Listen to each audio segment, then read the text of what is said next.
శ్రీ బాల త్రిపుర సుందరి దేవి కుంకుమార్చన యాగంలో పాల్గొనండి. సర్వ కష్టాలు తొలగి శుభ ఫలితాలు పొందండి. సునీల్ కుమార్ గారు ఇప్పుడు మామూలుగా సుప్రీంకోర్టు తీర్పిచ్చింది. అవును. ఏంటి? ఇంట్లో ఉన్న భార్యని ఒక పని మనిషిలాగా చూడొద్దు. అవునండి. నిజంగా ఇది చాలా ఆనందకరమైన విషయము. అవును. పాపం అయితే అవును. కొన్ని పరిస్థితుల్లో ఏమైపోతది అంటే పాపం ఏ పని చేయని వాళ్ళ భర్తల పరిస్థితి ఏంటి? భార్యలు ఏ పని చెయ్యకపోతే అనేది కూడా అవును. కొంతమంది భర్తల బాధ. అవును. అరే ఇలా ఇస్తే ఎలా అని. అసలు ఆ తీర్పు ఏంటి? ఆ తీర్పు ఎందుకు ఇచ్చారు? అవును. జనరల్ గా వైఫ్ అండ్ హస్బెండ్ ఉంటారు. హస్బెండ్ ఏం చేస్తారంటే క్రుయాలిటీ కింద డ్రైవర్స్ పిటిషన్ ఇస్తాడు. ఏం క్రుయాలిటీ ఉందండి మీ భార్యతోని, ఎంత ఇబ్బంది పెడుతుంది మిమ్మల్ని అని అడిగినప్పుడు ఆయన లోవర్ కోర్ట్ నుంచి సుప్రీం కోర్ట్ వరకు వచ్చిండ్రు. అదే బేస్డ్ లో ఏం చెప్తుంటాడు అంటే నా భార్య ఇంట్లో పనులు చేయట్లేదు అని చెప్తుంటాడు అన్నట్టు. అయితే ఇంట్లో పనులు చేయని వాటిని క్రుయాలిటీ కింద తీసుకొని నీకు డైవర్స్ గ్రాంట్ చేయను, నువ్వు చేసుకుంది మేడన్ అంటే పని మనిషిని కాదు, నువ్వు చేసుకుంది లైఫ్ పార్ట్నర్ని, అంటే నీకు ఒక భాగస్వామిని పెళ్లి చేసుకున్నావు కాబట్టి ఆమె పని చేయాలన్నది అనేది లేదు. పరిస్థితులు మారినాయి. ఏం పరిస్థితులు మారినాయి అంటే వైఫ్ అండ్ హస్బెండ్ ఇంట్లో పని చేసుకోవాల్సిన సందర్భం వచ్చింది.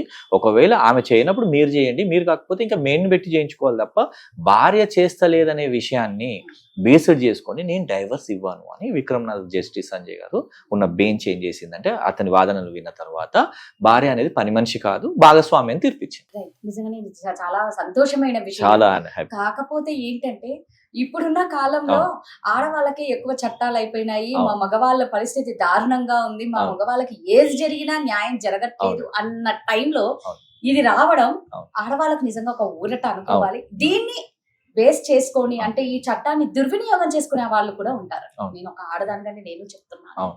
అఫ్ కోర్స్ అంటే ఇప్పుడు కొంతమంది ఇప్పుడు సుప్రీంకోర్టు తీర్పు ఇచ్చింది, ఓకే డన్, మేము అవును. పని చెయ్యము, అవును. ఏం చేసుకుంటావో చేసుకో. అవును.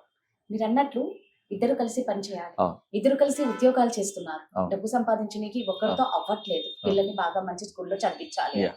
సో ఉమ్మడిగా ఏది చేసుకున్నా సంతోషమే. అవును. సో చాలా మంది ఇప్పుడు హస్బెండ్స్ బాధ ఏంటి అంటే ఇంకేంటి ఇలాంటి తీర్పులు అవును. ఇస్తే ఇక మా ఇంట్లో ఆడవాళ్ళు ఏం పనులు చేస్తారో అసలు చేయని వాళ్ళే ఇక మేము ఏం చేయించుకోలేమే. అవును. ఏమంటారు? అంటే ఇటువంటి సందర్భంలో అంటే ఎట్లా తీసుకోవాలి అంటే పని చేయడానికి భార్య ఉన్నదన్నట్టు కాదు కదా. Exactly. ఒకవేళ Right. చేయని నేను సందర్భంలో ఒప్పుకుంటా. మేడ్స్ ఉంటారు, ఖచ్చితంగా ఆల్టర్నేట్ చూసుకోవాలి.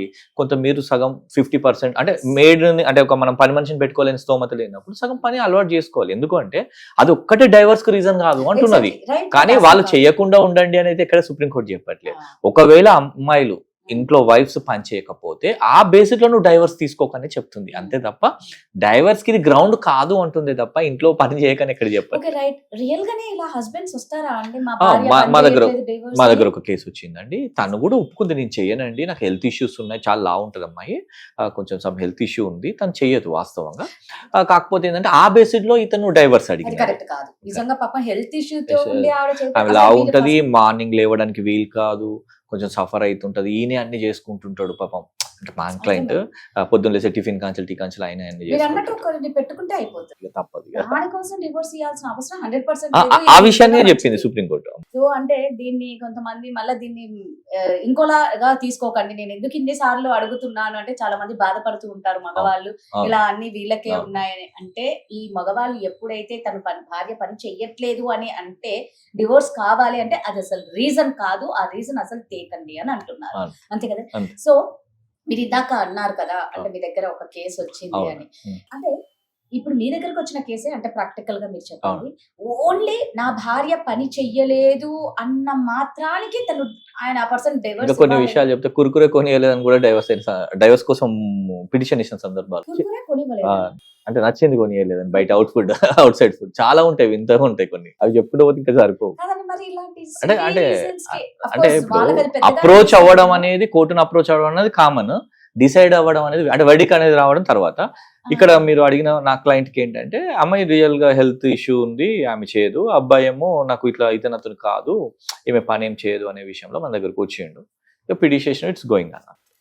నిజంగా పాపం కొంతమంది ఆడవాళ్ళు అయితే చాలా సఫర్ అవుతూ ఉంటారండి. అవును. తనని నిజంగా మా ఇంట్లో నన్ను ఒక పని మనిషిలాగే చూస్తున్నారు, నన్ను ఒక అవును. ఆడదానిలాగా కూడా చూడట్లేదు, ఒక భార్యగా కానీ పిల్లలు ఒక తల్లిలాగా కానీ. మీకు ఇంకొక ఇష్యూ చెప్పాలి. ఒక వైఫ్ అండ్ హస్బెండ్ ఉంటారు, ఇద్దరు ఎంప్లాయీస్. ఆమె నైట్ షిఫ్ట్ 11:30 అట్లా 2 అవుతుంది ఇంటికి రీచ్ అయ్యేసరికి. ఏం చేయాలి, నైట్ వాషింగ్ మిషన్ ఆన్ చేసి పండుకోవాలన్నట్టు, తెల్లారి వరకు అవన్నీ పిండేస్తారు, ఆరేయాలి. ఆమె వేయలేదు, లేచి చాలకే ఇతను లేచి చూస్తాడు, వాషింగ్ మిషన్ వేయలేదు అని కొడతాడు అన్నట్టు. కొంచెం చేది మా ఆర్గ్యుమెంట్ స్టార్ట్ అయితే హీటెడ్ అయిపోతాయి, వచ్చేది చేసుకుంటారు, ఇద్దరు ఏడ్చుకుంటూ మన ఆఫీస్కి వచ్చినాం.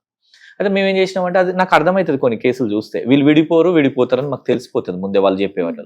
మేము చెప్పినా, మీరు సిల్లీ రీజన్స్కి వస్తున్నారు, విడిపోరండి, మీరు మాకు డబ్బులు ఇచ్చేది తప్ప ఇంకేముండదు, మీరు తిరగడం తప్ప మేము చెప్తాం అన్నట్టు. ఎందుకంటే అది సిల్లీ రీజన్స్, మేము తీసుకోం కూడా, జనరల్ ఓపెన్ చెప్పేస్తాం, మీరు కొట్టుకుంటారు కానీ విడిపోయేంత కొట్టుకునే ఇష్యూస్ కావి ఇవి అని చెప్తే, ఇక అమ్మాయి కూడా చదువుకుంది, అబ్బాయి కూడా కొంచెం అడ్జస్ట్ అయినాడు. ఆయన కూడా చెప్పినాం, ఇంకా చిన్న వాటికి మీరు చేంజ్ చేసుకోవద్దు అంటే మీరు అన్నట్టు కొన్ని సందర్భాలలో అమ్మాయిలు కూడా చాలా ఇబ్బంది పడే పరిస్థితులు ఉంటుంది. ఆమె వేయాల్సిన అవసరం ఏముంది, ఈయన కూడా వేసుకోవచ్చు వాషింగ్ మిషన్ ఉంటాయి కొన్ని. అంటే ఆమె జాబ్ చేస్తుంది కాబట్టి 3 to 2 o'clock వస్తుంది, క్యాబ్ లో వస్తుంది కాబట్టి కొన్ని, అది వాళ్ళిద్దరి మధ్యలో అండర్స్టాండింగ్ అండి, ఎవరు చెప్పినా అర్థం కాదు, వాళ్ళిద్దరు కూర్చొని మాట్లాడుకోవాలి. నిజంగా అండి. అంటే మీరు ఇది సుప్రీంకోర్టు అయితే చాలా చక్కగా మంచి తీర్పే అని ఇది అందరికీ నిజంగా ఒక శుభవార్త లాంటిదే. ఆడవాళ్ళకి ముఖ్యంగా అసలే ఎవరు విలువ ఇవ్వట్లేదు, ఇంట్లో ఎంత పని చేసినా అని ఆడవాళ్ళు అనుకునే వాళ్ళు చాలా మంది ఉన్నారు. అంటే హౌస్ వైఫ్ ఎంత మంది సఫర్ అవుతున్నారు అంటే పనులతో. అలా జాబ్ చేస్తూ ఇంటి పనులు చేసే ఆడవాళ్ళు కూడా చాలా మంది ఉన్నారు. ఈ వాషింగ్ మిషన్ వేయలేదనే ఇష్యూలు అయితే ఫస్ట్ వాళ్ళు ఇద్దరు వచ్చి, అమ్మాయి ఒక హాఫ్ అన్ అవర్ ఏడుస్తుంది, మాట్లాడదు. ఆమె ఏడుస్తుంటే ఇక మాకు ఇక ఓపిక ఉంటుంది కదా, ఎంతసేపు అమ్మ చెప్పు అంటే లాస్ట్ కి కూర్చోబెట్టి మళ్ళీ మా జూనియర్ అడ్వకేట్ ఒక ఫీమేల్ ఉంటుంది, అమ్మాయితో మాట్లాడిస్తే అప్పుడు ఆమెకు అన్ని విషయాలు చెప్తే ఈ అబ్బాయిని నేను కౌన్సిల్ చేసి ఇక మళ్ళీ పంపించడం జరిగింది. కన్సల్టేషన్ అయితే తీసుకుంటాం, జనరల్గా చెప్తాం. సో అదే అండి, సో ముఖ్యంగా మగవాళ్ళు భర్తలు గుర్తుపెట్టుకోవాల్సిన విషయం, మా భార్య పని చెయ్యలేదు అన్ననికి మీరు లేదు, భార్యను భార్యలాగా గుర్తించండి, ఒక ఆడదానిగా గుర్తించండి. లైఫ్ పార్ట్నర్ నిజంగా లైఫ్ పార్ట్నర్ అన్నప్పుడు మనం అన్ని షేర్ చేసుకోవాల్సిందే కదా.